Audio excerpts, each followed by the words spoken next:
Pessoal, ó, inevitável uma questão envolvendo termodinâmica. Inevitável.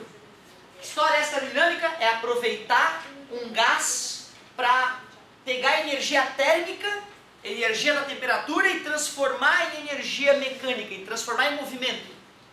Se nós pegarmos um gás aprisionado em um cilindro com um êmbolo móvel, quando aquecermos esse gás esse que obedece PV tipo Votó, obedece PV igual a nRT, é compressível e expansível, temperatura em Kelvin. Quando eu jogo uma certa quantidade de calor para esse gás, as moléculas batem com mais força no êmbolo, empurrando o êmbolo para cima, realizando o trabalho. Em outra aula eu te mostrei que esse trabalho pode ser calculado por P vezes ΔV, desde que a pressão seja constante. Como geralmente ela não é constante, ele tem que fornecer o gráfico P versus V para a gente calcula a área desse gráfico e determina o trabalho. Não se esqueçam, quando o gás se expande, o trabalho é positivo. Quando o gás é comprimido, o trabalho é? Então, na transformação isocórica, o trabalho é? Isovolumétrica? Quanto é que é o ΔV se o volume não muda? Zero. Zero vezes P? Tá? Então, isso é uma coisa que a gente tem que automatizar na nossa mente. Um gás se expandiu, realizou o trabalho, positivo. Um gás foi comprimido, trabalho negativo. O gás não mudou de volume, não realizou o trabalho. Isso é muito importante. E já que a energia se conserva, quando eu jogo uma certa quantidade de calor para o gás, se nem todo o calor foi transformado em trabalho, e nunca vai acontecer devido à segunda lei termodinâmica, quer dizer que essa energia foi para algum lugar. Ficou dentro do gás, variando a energia interna. Energia interna que é a soma das energias cinéticas das moléculas. Essa é conhecida como a primeira lei da termodinâmica. Hoje nós temos que mostrar como é que fica essa lei nos vários tipos de transformações que a gente já estudou. Começando com a isovolumétrica, que a gente acabou matando já. Se ela é isovolumétrica, o ΔV é zero, portanto o trabalho é zero. Como é que fica a primeira lei termodinâmica? Q igual a ΔU. Q igual a ΔU. Seria o caso de todo o calor que eu joguei para o gás só serviu para agitar as moléculas dele. Ele não se expandiu nem uma gota. Agora dá uma olhada. O que é a transformação isotérmica? Não muda de temperatura, não é isso? Em aulas passadas nós vimos que a energia interna de um gás depende, se o número de mols é constante, né? Depende exclusivamente da... Se a temperatura não mudou, o que eu posso afirmar sobre o ΔU? Zero, porque o U inicial é igual ao U final. U inicial menos U final, zero. Logo, como é que fica a primeira lei termodinâmica? Q igual ao trabalho, seria a glória. Seria fantástico, imagina, tu jogar calor para um gás, todo o calor fez o gás se expandir. Não perdi nem um joule de energia. Infelizmente, na prática, quando a gente joga calor para um gás, o safado esquenta na máquina. Aí Carnot, filosoficamente, resolveu a brincadeira, né? Mas na prática a gente continua e vai continuar sem aproveitar toda a energia de um gás. Que outra transformação estudamos? Isobárica. A isobárica, a pressão é constante. A única coisa que eu ganho na transformação isobárica é o fato de poder usar aquela fórmula. Mas nada é eliminado. A transformação isobárica pode envolver troca de calor, pode envolver trabalho, pode envolver variação de energia interna. Então, na transformação isobárica, a lei não muda. A única coisa que eu poderia fazer, se for interessante, é trocar o W por P vezes ΔV, já que a pressão é constante e a fórmula é válida. Eu fujo da área do gráfico. E tem uma transformação com nome diferente, uma transformação que veio depois da nossa vida. Isocórica é um sinônimo de isovolumétrica ou isométrica. Adiabática. Adiabática é a transformação que ocorre sem troca de calor com o meio. Logo, já que o Q é zero, zero igual a W mais ΔU, ou W igual a menos ΔU. Um exemplo bem legal é o uso do desodorante aerosol.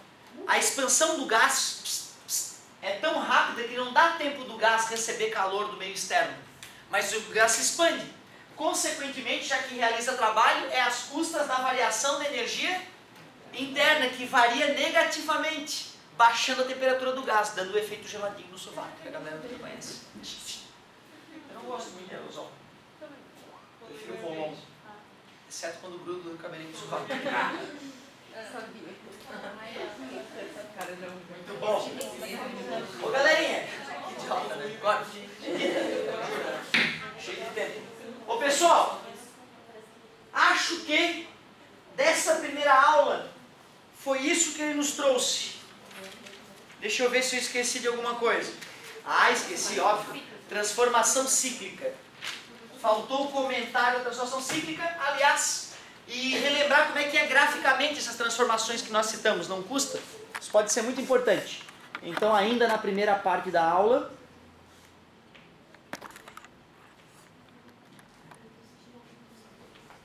pessoal, olha só, já que é uma das últimas oportunidades e a UFSC gosta de fazer esse tipo de cobrança, eu não vou dar sopa pro azar.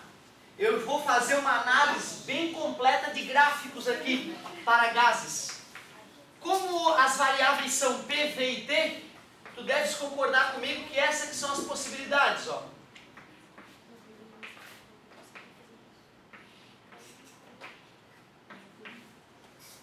Beleza? Isobárica.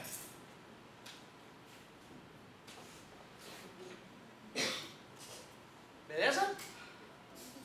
Pressão constante, aumenta a temperatura, tem que aumentar o volume para a pressão não. Se a temperatura for em Kelvin, o gráfico passa na origem. Tranquilo? Isobárica. Depois, hoje eu cheio de giz colorido, que beleza. Uma maravilha. O rosa é bonito. Vocês sabem aí minha cor predileta? Vocês sabem que eu sou chegadinho no rosa. Ó, não sei que galera rica. Então, ó, isobárica. Isobárica. Agora vamos lá. Isotérmica. A professora já dá conta do gráfico, usa outra. Só porque são as últimas aulas. Isotérmica.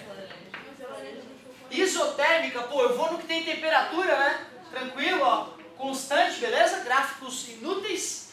E aqui, quando aumenta a pressão, o volume tem que diminuir inversamente proporcional. Então é o gráfico mais perigoso, talvez, de ser reconhecido. O segundo mais perigoso. A isoterma é o mais perigoso. Depois, quem mais que a gente falou? Que isso? Não vai dar pra enxergar. Isovolumétrica. Que o dele é um E. É uma revolta. Isovolumétrica. Pessoal, isométrica ou isocórica, hein? Não se esqueçam desses sinônimos. Volume constante, gráficos bobos e inúteis, mas podem ser cobrados, já havia acontecer. E pressão diretamente proporcional à temperatura. E a adiabática, a transformação adiabática, é uma que a gente só vai precisar reconhecer ela no gráfico mais comum de todos, para representar uma transformação termodinâmica, que é P versus V. E para que tu reconheça ela, é fundamental que existam isotermas já desenhadas. Então eu peguei duas isotermas, vai ficar fácil reconhecer a transformação adiabática graficamente. É uma curva suave entre duas isotermas. Se for para lá é o que? Compressão ou expansão? Compressão, né? Apesar de estar subindo, o volume diminuiu, né? Certo? Se fosse nesse sentido aqui, uma expansão adiabática. O gás se expandiu e não trocou calor, certo? Com o meio. Seria o exemplo clássico do desodorante. Bom, para finalizar essa primeira aula, e começar a falar do ciclo de Carnot, importante saber o seguinte, no gráfico P versus V, quando eu tenho um ciclo termodinâmico representado, não importa qual é o formato desse ciclo, tá? Se esse ciclo ocorre no sentido horário, o trabalho vai ser positivo. Se ele ocorre no sentido anti-horário, o trabalho vai ser negativo. Sendo que o módulo desse trabalho pode ser calculado pela área. Que área? A área interna do gráfico. Como é que tu vai fazer para lembrar que no sentido horário o trabalho é positivo e no sentido anti-horário o trabalho é negativo? Como é que eu vou fazer para lembrar? Pois é, tu podes pensar nisso. Podes pensar nisso. Eu usava isso, eu usava que o horário era positivo e que o horário era negativo. Quando eu percebi que em alguns casos isso não era respeitado, eu fiquei com medo de me confundir e mudei a técnica. Eu simplesmente pensava, qual é o trabalho realizado na ida e qual é o trabalho realizado na volta. Vocês concordam que na ida, por exemplo, ó, o trabalho seria toda essa área aqui? E foi uma expansão, não foi? Quando o gás se expande, o trabalho é positivo? Quando eu vou retornar para o ponto de partida, vai ser uma compressão do gás, concorda comigo? O trabalho é só essa áreazinha menor de baixo, que vai ser um resultado negativo.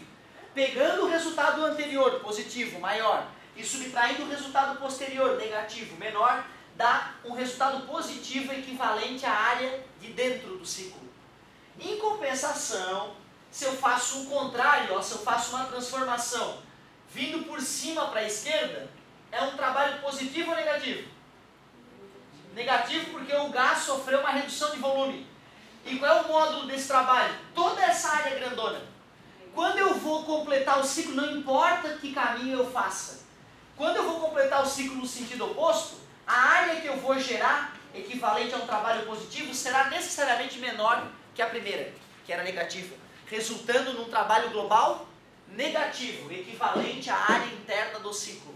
Então, transformações cíclicas. O importante é saber que o trabalho continua sendo a área, só que é a área de dentro do ciclo, e, portanto, se o ciclo for num sentido ou no outro, vai mudar o valor do trabalho. Resumindo, motores têm sentido horário, ciclos de refrigeradores de máquinas térmicas frias têm sentido anti-horário. Certo? Não custa comentar. Se a transformação cíclica for assim mesmo, completando o ciclo bonitinho, qual é a variação da energia interna da brincadeira? Se o início e o fim coincidem, a energia interna é zero. Pode dar a sensação, jogando na primeira lei, que aí então todo o calor vai ser transformado em trabalho.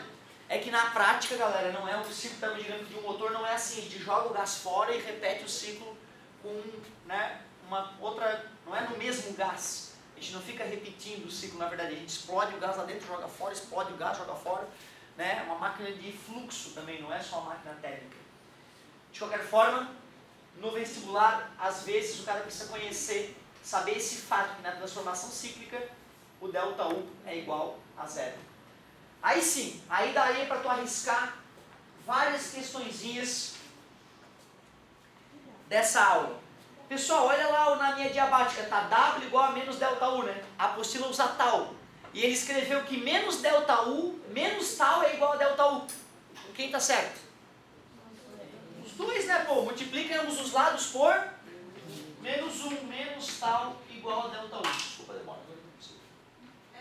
Não tem nada a ver com a matéria que eu vou perguntar Não tem agora, problema. mas é que quando tu falou em sentido horário e anti-horário, eu lembrei de uma coisa que a minha mãe contou. Não sei na verdade se é verdade, mas...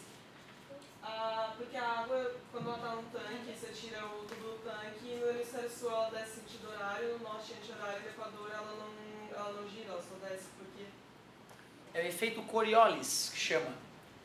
Isso tem a ver com o fato de a Terra estar girando. É um objeto que está girando, tende a continuar girando. Então, se tu for pegar a Terra, né, rotacionando, essa água que está rotacionando, junto com a Terra, ela quer continuar naquela mesma direção, certo? Ao cair, ao ir em direção ao centro do planeta, certo? Já que ela tinha um movimento tangencial à superfície, né, junto com o planeta, quando a água vai ir para dentro do planeta, que se eu estou com um tubo caindo em direção ao chão, é isso que eu estou fazendo, né, jogando a água em direção ao centro do planeta, uma componente dessa velocidade tangencial, né, vai fazer com que a água rotacione. Porém, o pessoal deixa a coisa meio pitoresca, dizendo que o movimento vai ser muito nítido, e não é nítido. Pode pegar o tanque da tua casa, encher ele bastante, gira a água para um lado e deixa escorrer. Tu vai ver que até o final a água vai escorrer para aquele lado que tu girou. Gira para o outro lado, deixa escorrer. Tu vai ver que a água vai girar até o final para o lado que tu girou. Ou seja, tem efeitos de inércia do próprio tanque, da própria tubulação, da própria sujeira, que vai... Pois é, o que eu estou te dizendo é que se for na casa das pessoas fazer o teste, tu vai te espantar vendo que é quase 50% isso. Porque não depende só do efeito Coriolis. Mas no caso da água parada, por que em cada hemisfério gira de um jeito diferente? É isso que eu acabei de falar. É porque o planeta Terra, não foi ainda, né? É que o planeta Terra, ele está rotacionando. Ele tem uma certa inclinação, beleza? A componente vetorial da rotação para a água caindo nessa direção e nessa direção é diferente, certo? De qualquer forma, como eu estava te dizendo, isso foi medido, isso foi calculado, foi previsto, Newton deu briga, o cara falou, não, está viajando, então vamos fazer uma experiência. E as experiências eram de alta precisão para conseguir medir o efeito Coriolis. Quando eu vi o Simpson, que falava nisso, um episódio do Simpson que o Bart liga para um cara do outro hemisfério e fica horas conversando para ver se é verdade lá, o efeito Coriolis, que isso me chamou a atenção, porque foi no Simpson que eu aprendi o efeito Coriolis. Eu fui atrás disso e vi que era verdade, mas depois na física o professor me alertou para uma coisa que eu já tinha percebido na pia lá de casa, quando ainda não tinha explicação física para isso, que é eu conseguir definir para que lado a água girava e sobrepujar o efeito Coriolis. Ou seja, às vezes a própria maneira como o sifão da tua torneira está lá embaixo vai favorecer a água entrar girando de um lado. E a história de que no Equador a água só cai no ralo, que ela não gira, é um delírio. Tá? Porque a água ela cai mais rápido girando, então a água vai procurar uma maneira de fluir mais rápido. Dependendo da geometria do ralo, vai girar para um lado ou para o outro, sobrepujando o efeito Coriolis. É isso que eu estava querendo te dizer. Certo? Então, na verdade, tem um pouco de mito a maneira de como a água vai fluir, que é determinada pela... Né? Não é? Então, na verdade, o vaso, se os esguichinhos estão meio de lado, é aquele esguichinho de lado que vai fazer a coisa... E é projetado aquilo. Aliás, vale a pena lembrar que os melhores vasos no mundo são os alemães que fazem, né? É o vaso que com um único aperto acaba, né? Os vasos brasileiros você já viu, né?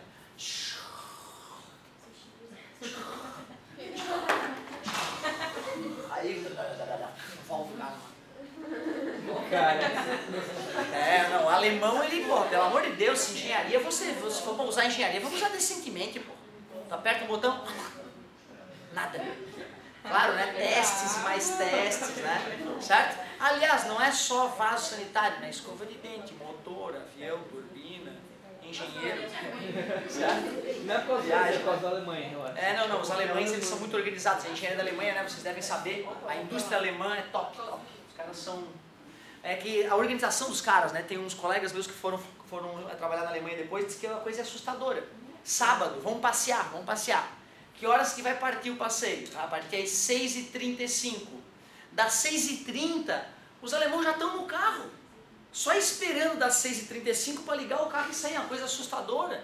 Chega uma pessoa normal lá, né? Que chega de repente às 6h35. E aí galera, vamos lá. Tá tudo pronto? Fica para trás, porque deu 6h35, partir. É uma coisa assim, sabe? Eu te juro, eu estava em Berlim uma vez, cara. Assim, era domingo, não tinha ninguém na rua, não tinha nada. Cheio de gente. Carros não tinha, desculpa. Não tinha nada na rua, só gente. E aí, semáforo avermelhou pra galera. A galera para. A rua tá deserta. Tu olha assim, não tem nem os confins. Nada de carro. Todo mundo parado se olhando. Aí, abre o seu... Aí todo mundo volta a caminhar. É muito bonitinho de ver, cara. Show de bola. Ô pessoal, anota a tua tarefa. Sem recreio? Sim. Não tem aula depois dessa? Yeah! Então anota a tua tarefa pra gente ir pra aula 2. Olha só, página 7, página 8, página 7 e página 8. Eu tô pegando os do final do capítulo, os melhorzinhos. Se tu tiver desconfortável, faz uns do comecinho primeiro.